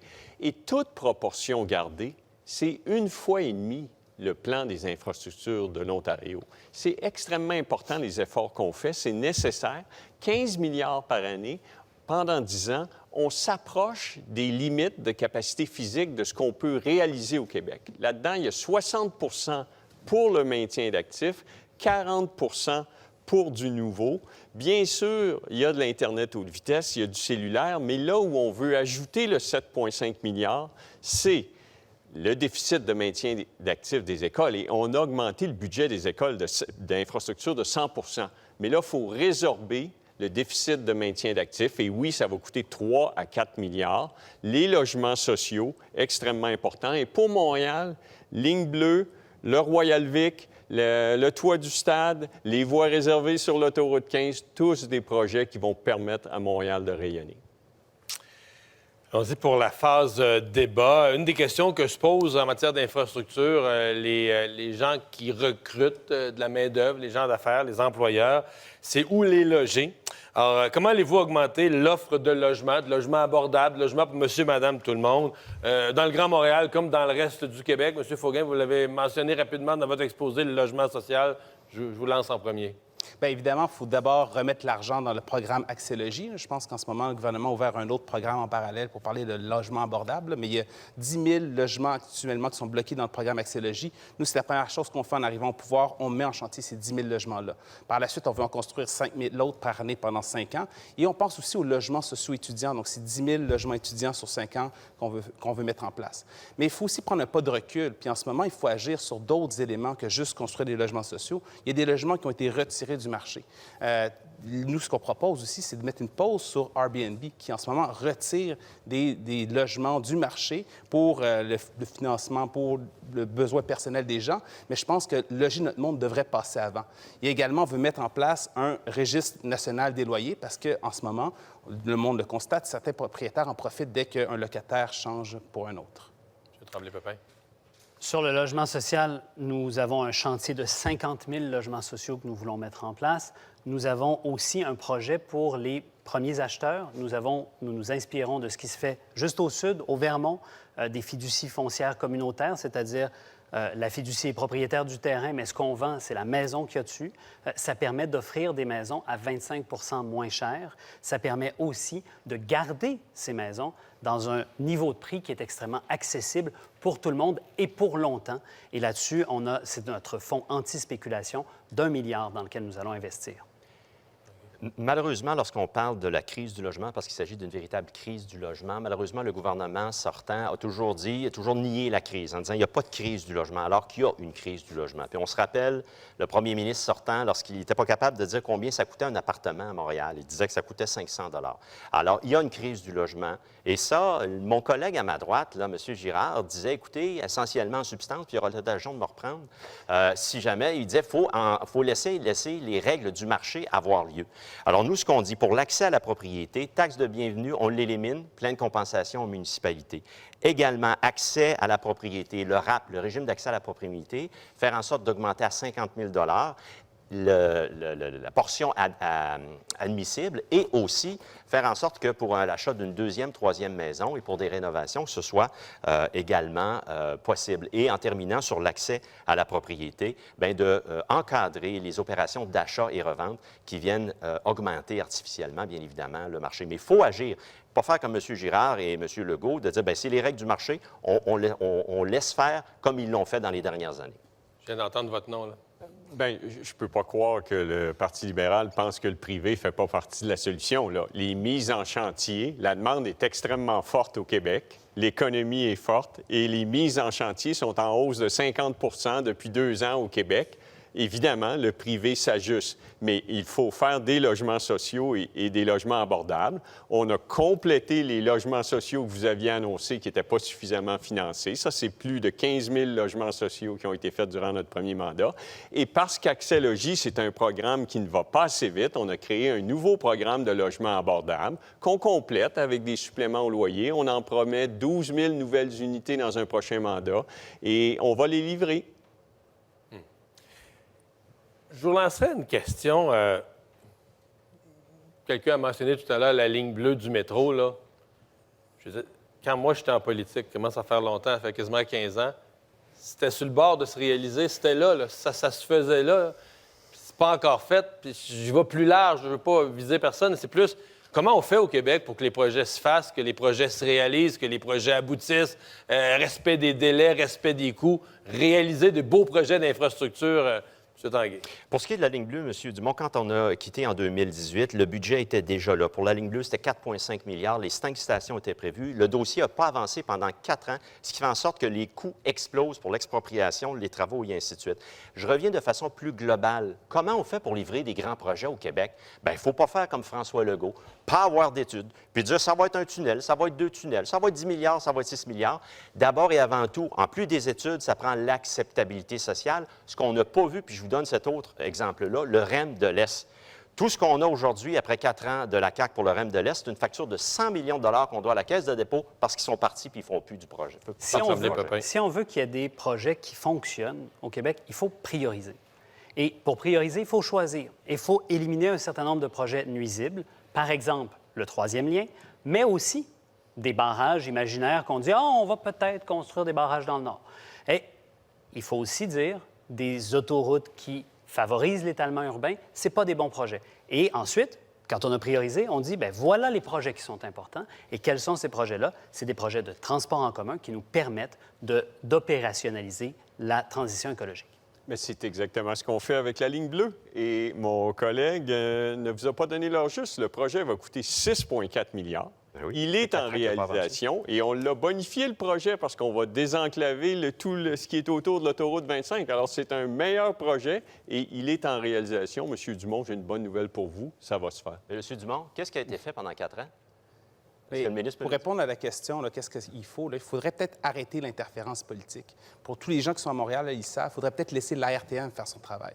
Là, pendant des années, on a eu des politiciens qui ont imposé des projets. Donc, ils arrivent, ils ont leur beau dessin avec des belles couleurs, parce qu'évidemment, bien, pour des raisons électoralistes, c'est ça qu'ils présentent. Nous, ce qu'on se dit, c'est non, on fait un pas de recul, on prévoit l'argent, mais les villes, les localités, les gens sur place nous disent qu'est-ce qui est bon pour eux. Pendant plusieurs années, on a eu les libéraux qui ont imposé un REM de l'Ouest, puis on réalise finalement que c'est une laideur sans pareil. Il y a par la suite la CAQ avec le REM de l'Est, puis on réalise qu'ils ont tellement mal fait ça qu'on est obligé de recommencer au début. Donc moi, je pense que l'ingérence politique a ses limites. On le voit depuis plusieurs années. Il faut laisser les agences de transport faire leur travail. Mme Harel, comment on réalise des projets, là, des infrastructures avec succès? Bien, je suis contente d'entendre mon collègue dire ça. Alors, nous, ce qu'on croit, c'est qu'il faut en faire moins, mais le faire mieux. Il faut arrêter d'avoir l'État qui se mêle de tout partout et il faut s'assurer, justement, qu'on décentralise les pouvoirs. Alors, je suis contente d'entendre mon collègue dire qu'on va ramener le pouvoir vers les centres de décision les plus près des citoyens. Quand le gouvernement veut prendre le contrôle de tous les projets, bien, c'est ce que ça donne. Ça donne des monopoles, mastodontes monopoles, comme on le voit dans le réseau de la santé où plus rien fonctionne. M. Dumont, quelques secondes. Oui. J'aimerais poser une question claire à M. Girard. Ligne bleue, à part que l'explosion des coûts de 2 milliards, qu'est-ce qui a été fait de façon tangible depuis 4 ans? Bien, on a révisé les stations. C'est un peu mince quand même, M. Girard, non? I rest my case. Mais non, mais le trajet a été modifié. C'est important, excusez-moi. Là. Non, mais on aurait comme besoin d'un métro, pas des stations sur un plan. On aurait besoin de wagons, on aurait besoin de tunnels. Non, vous n'avez pas livré, c'est ça la réalité. La ligne bleue s'arrêtait à l'autoroute 25. On désenclave l'autoroute 25. C'est majeur, c'est un beau projet, il va se faire. Je comprends pas que tout le monde est négatif sur un aussi beau projet. C'est juste ça. Merci, merci. Il reste, la question est claire sur ce segment. Le sujet a été abordé, mais je pense qu'on veut que tous les partis nous fournissent une réponse précise sur ça, puisque c'est le débat économique de la Chambre de commerce du Montréal métropolitain, un peu la loupe sur Montréal. Est-ce que vous vous engagez à ce que les travaux du REM de l'Est débutent au cours du prochain mandat? M. Tanguay. Oui, tout à fait. Mais d'abord une acceptabilité sociale et après ça, on aura le tracé, le calendrier et le budget. On aura un réseau de transport structurant dans l'Est. Il ne sera pas aérien et ça va être un réseau qui va permettre aux gens de l'Est de se déplacer vers le centre-ville, mais aussi de rester dans l'Est. On aura un réseau de transport dans l'Est. Est-ce que ce sera le REM? Ça sera étudié. Ça prend un lien structurant dans l'Est de Montréal de transport. Ça peut être le REM de l'Est, un autre, mais ça ne prend pas de tracé aérien en zone résidentielle. Alors oui, on y travaille déjà. Réponse claire, réponse claire. 5e et dernier thème de la soirée, la gestion de l'État, des revenus, des dépenses de l'État, des taxes de monsieur, madame, tout le monde, des entreprises. Une gestion fiscale équilibrée pour la prospérité des Québécois et Québécoises. Brève mise en contexte dans ce cas-ci. Ça fait plusieurs décennies qu'on dit que les Québécois font face au fardeau fiscal parmi les plus lourds en Amérique du Nord. Plus récemment, en parallèle, on dit que le Québec a retrouvé certains momentum économiques. On génère plus de revenus. Bon, avant la pandémie, on était en train même de générer des surplus. Alors, question simple, est-ce que vous allez réclamer de votre ministre des Finances, à moins que vous soyez vous-même dans votre gouvernement le ministre des Finances, une réduction des impôts pour les particuliers et les entreprises? Je commence avec M. Tremblay-Pepin de Québec solidaire. Québec solidaire est le seul parti politique, selon la chaire en finances publiques et en fiscalité de l'Université de Sherbrooke, à ne pas avoir triché dans ses chiffres pour son cadre financier. Nous vous avons présenté un cadre financier équilibré, un cadre financier qui est celui qui a le moins de dépenses nettes, et nous vous avons présenté un cadre financier qui vous dit clairement où nous prenons nos revenus et pour faire quoi avec ces revenus. Pas le PIB qui augmente magiquement parce que tel gouvernement est au pouvoir ou tel autre. Non, on vous dit exactement ce qu'on va faire. Pour répondre à la question de M. Dumont, est-ce qu'il va y avoir des diminutions d'impôts et de taxes? Oui, pour certains ménages. Est-ce qu'il va y en avoir des augmentations d'impôts et de taxes? Oui, également pour certains ménages plus fortunés, le 5 le plus fortuné, et pour les grandes entreprises. Mais les PME et les personnes qui font moins de 100 000 de revenus par année ne seront pas touchées par ces hausses de taxes. Mme Harel, du Parti conservateur.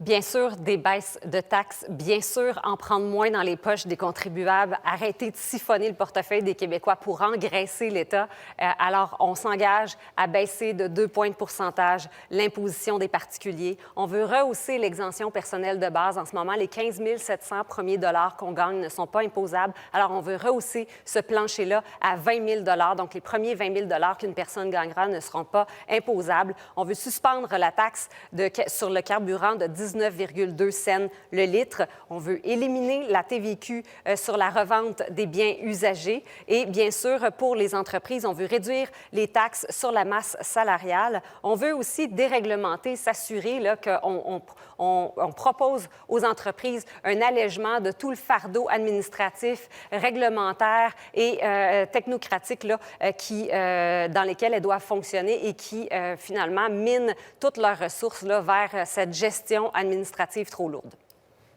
M. Fourguin du Parti québécois. Je l'ai déjà mentionné, mais je souhaite le réitérer. Nous sommes le seul parti ici présent qui ne propose aucune baisse de taxes ou d'impôts pour les particuliers parce que c'est irresponsable. Irresponsable à la veille d'une possible récession. D'ailleurs, François Legault, dans les derniers jours, a mentionné que le risque était rendu à 50 où va être notre marge de manœuvre si la récession arrive. Mais aussi parce que ce n'est pas la bonne réponse à la situation actuelle d'inflation. Les baisses de taxes et d'impôts profitent davantage aux gens les plus fortunés, alors que l'inflation touche davantage les gens les moins fortunés. Nous, ce qu'on propose plutôt, c'est une allocation pouvoir d'achat qui est ciblée envers les Québécois qui en ont réellement besoin. Et ça, c'est un montant de 1 200 pour tous les Québécois qui gagnent moins de 50 000 un montant de 750 pour tous ceux qui gagnent entre 50 000 et 80 000 et on double le crédit solidarité. Mais au niveau des entreprises, je voudrais juste mentionner, par contre, le programme des déductions aux petites entreprises, parce que les très petites entreprises, nos start-up, vont vraiment être essentielles pour accélérer l'innovation et dans notre transition écologique et économique. Et en ce moment, il y a une iniquité qui existe où, pour celles qui ont moins de 3 employés, plusieurs doivent payer le même taux que les plus grandes entreprises, soit 11,5 Après passer le seuil de 3 employés, elles tombent à 3,2 Nous, on veut régler ça. C'est une demande de plusieurs entreprises depuis plusieurs années. On va leur donner accès au programme de déduction de petites entreprises et au crédit d'impôt pour les pénuries de la main-d'œuvre aux PME. M. Girard de la CAQ. Ce que nous proposons, c'est un cadre financier prudent et responsable.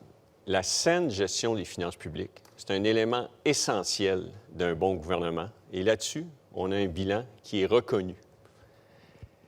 D'abord, on doit s'assurer de financer les principales missions de l'État. C'est ce qu'on fait. Santé, éducation, environnement. On a prévu les coûts de reconduction de programme. On a prévu les effets de l'inflation sur les infrastructures, sur les dépenses d'opération.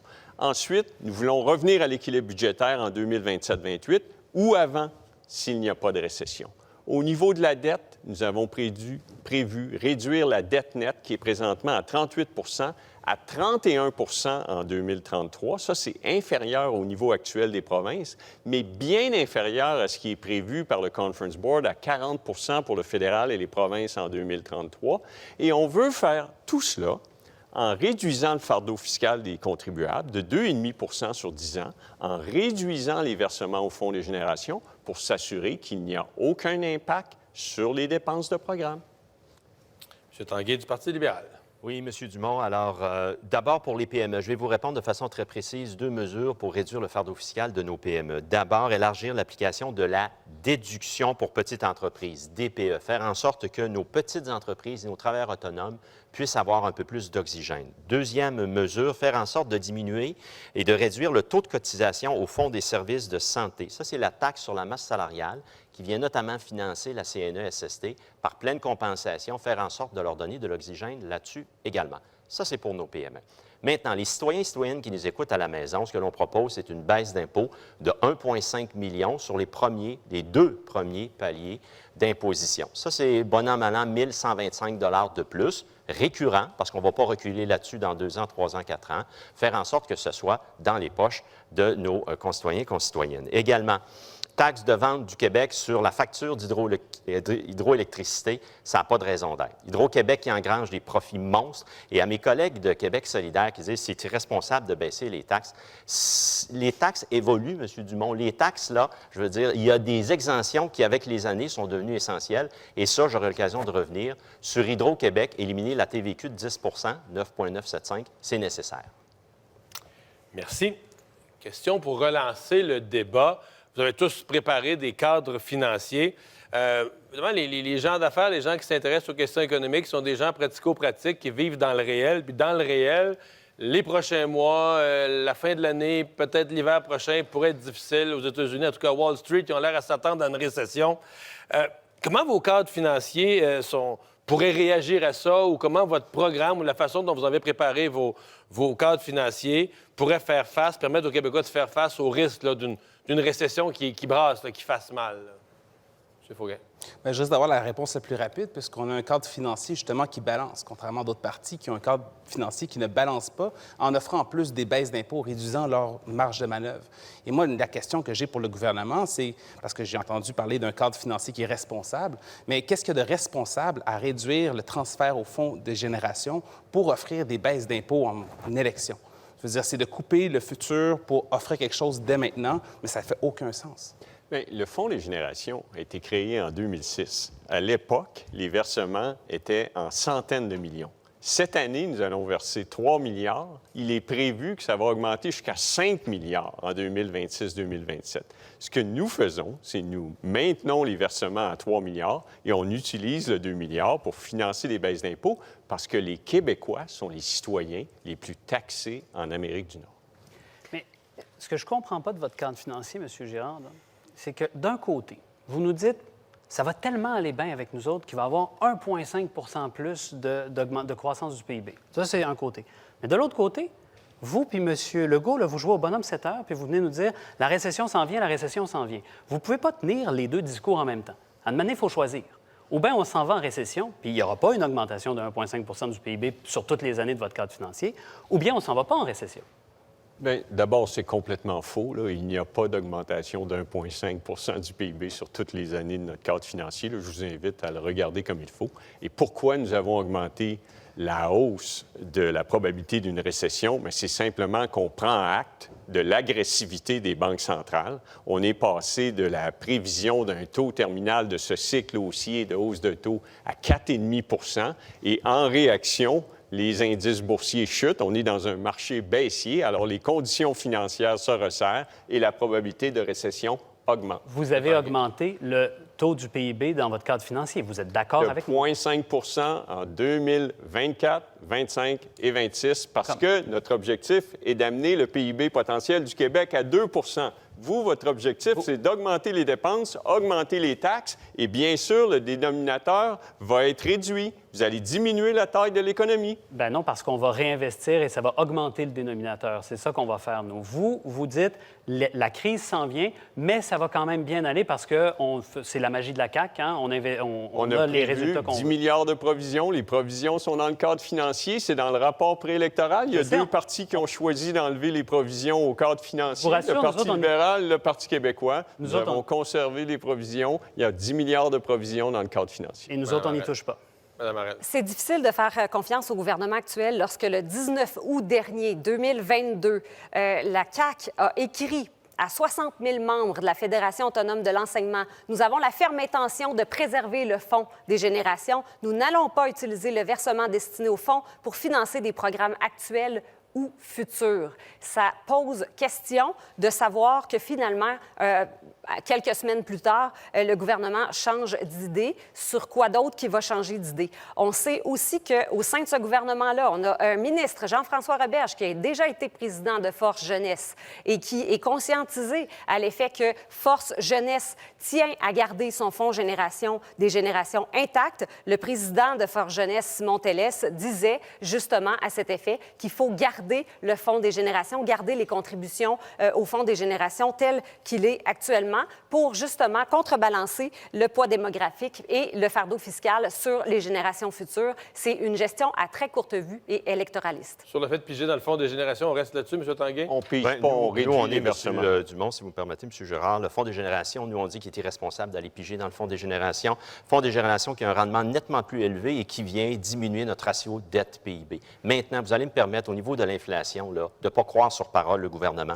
Lorsque M. Legault, fin 2019, disait, je ne sais pas sur quelle planète ils vivent, eux, quand ils pensent que l'inflation va avoir 5-6 % elle a atteint 8 % Et lorsque M. Girard a dit le 10 août dernier, je le cite, « L'inflation est beaucoup plus élevée que ce que nous avions indiqué au budget », fin de la citation, vous ne pouvez pas, M. Dumont, puis gouverner, c'est prévoir, arriver après coup avec des politiques qui ne tiennent pas la route, de dire, bon, on va vous envoyer un chèque de 500 puis ça va être en masse. Ça ne tient pas la route. Ça prend un plan complet. Vous comprendrez, M. Tanguay, qu'on a de la misère à vous croire aussi quand vous faites des erreurs de 16 milliards dans votre cadre Ben, financier. écoutez, le cadre Il n'y a rien financier, prévu le cadre dans le plan financier, québécois là, d'infrastructure. c'est un choix politique, M. Dumont, vous allez me permettre. Puis, je veux dire, même M. Girard va être le premier à admettre que Carlos Letao, lorsque M. Girard a repris les finances, avait laissé la maison en très bon ordre. Je suis certain que M. Girard va le reconnaître, ça. Premier élément. Puis, deuxième élément, un cadre financier, c'est des choix politiques, puis c'est le retour à un équilibre budgétaire qui ne change pas du tout, du tout. Alors, plutôt que de surtaxer, je pense que le Québec solidaire aurait intérêt à regarder à faire autre chose.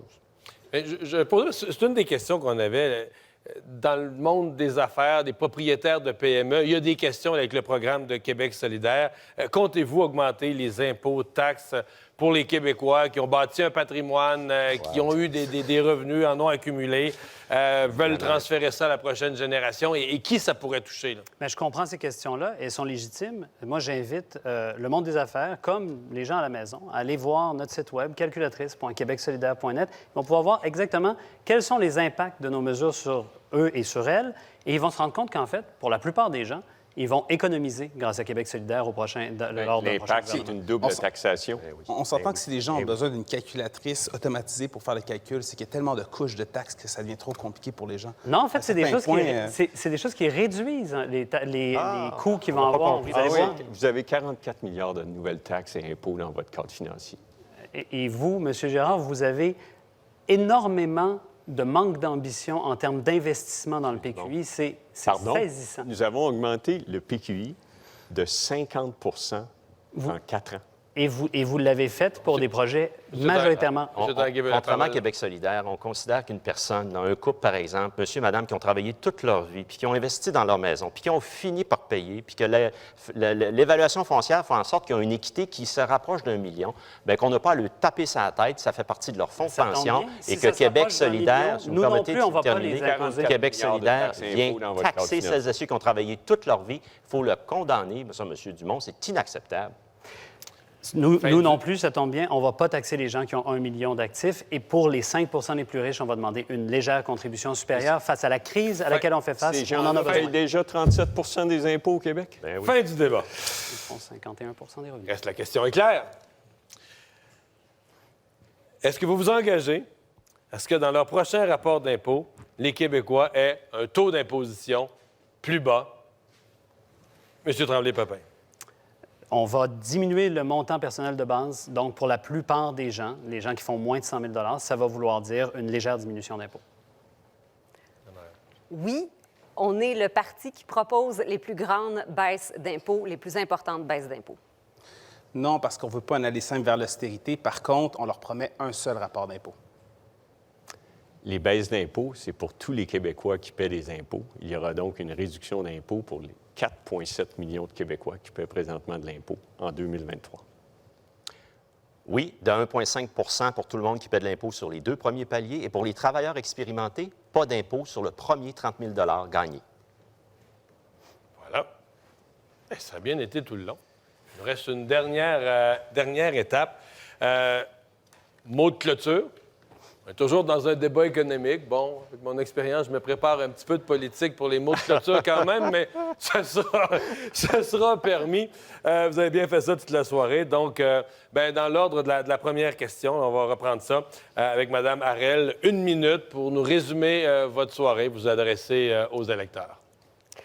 Les Québécois sont ceux qui paient le plus de taxes et impôts en Amérique du Nord. Tout le monde s'entend là-dessus, mais quand c'est le temps d'agir, les gouvernements n'agissent pas. Nous, on est le parti qui propose les plus importantes baisses d'impôts, les plus importantes mesures pour alléger le fardeau des contribuables québécois. Et la manière d'y arriver, c'est de s'assurer qu'on a un gouvernement qui en fait moins, mais qui fait mieux. Parce qu'en ce moment, la taille de l'État est énorme. On essaie de faire tout, mais on ne le fait pas bien. Alors, faisons mieux en santé, faisons mieux en éducation, gérons notre portefeuille collectif comme on gère un portefeuille individuel. Je suis mère de famille monoparentale de 3 enfants et je dois compter, je dois budgéter et je dois faire des choix. Alors, assurons-nous que le gouvernement fait la même chose avec notre argent collectif, qui compte, qui fasse des choix, qui priorise et qui choisisse bien.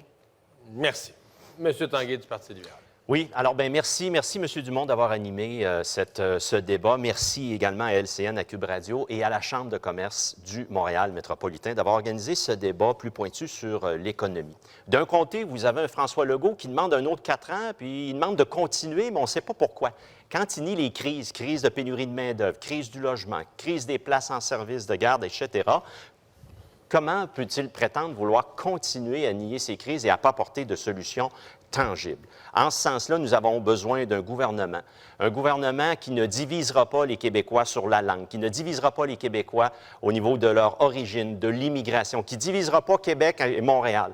Nous avons besoin d'un gouvernement qui va rassembler, qui va nous aider à faire face aux défis majeurs, là. Faire en sorte que l'on ait une place en service de garde pour tous les enfants inscrits sur la liste, faire en sorte qu'on ait un système d'éducation digne de ce nom.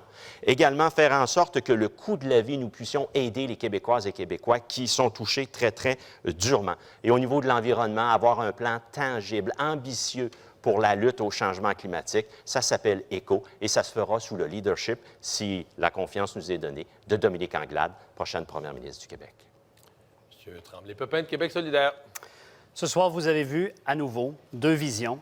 Une vision où la crise climatique, c'est un enjeu comme les autres, qu'on peut laisser aller, où on peut se dire « Ah oui, on fait ça, mais à temps perdu ». Une autre vision, qui est celle qui pense que c'est l'enjeu du siècle, qui pense que nous sommes confrontés à la plus grande crise et à la crise la plus importante pour nous.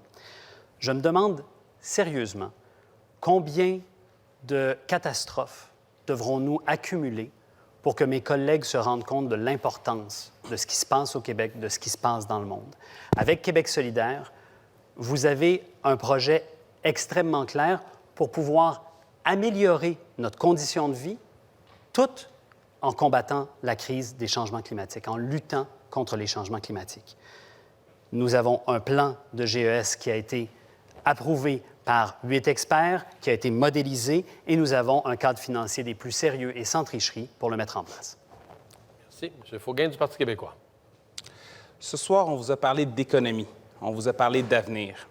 Et entre nous, on le sait, le potentiel économique du Québec est énorme, mais sous-exploité.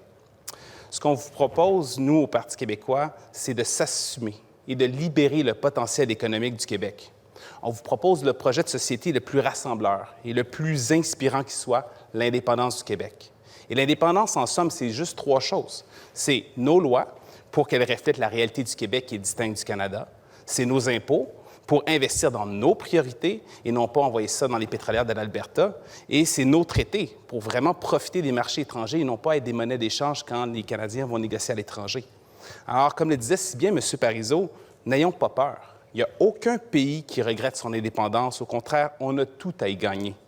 Alors, ce soir, je vous propose de choisir le Québec que nous méritons. Un Québec qui s'assume, pour vrai. Merci. Et finalement, M. Girard de la CAQ. Nous sommes modérés, pragmatiques et expérimentés.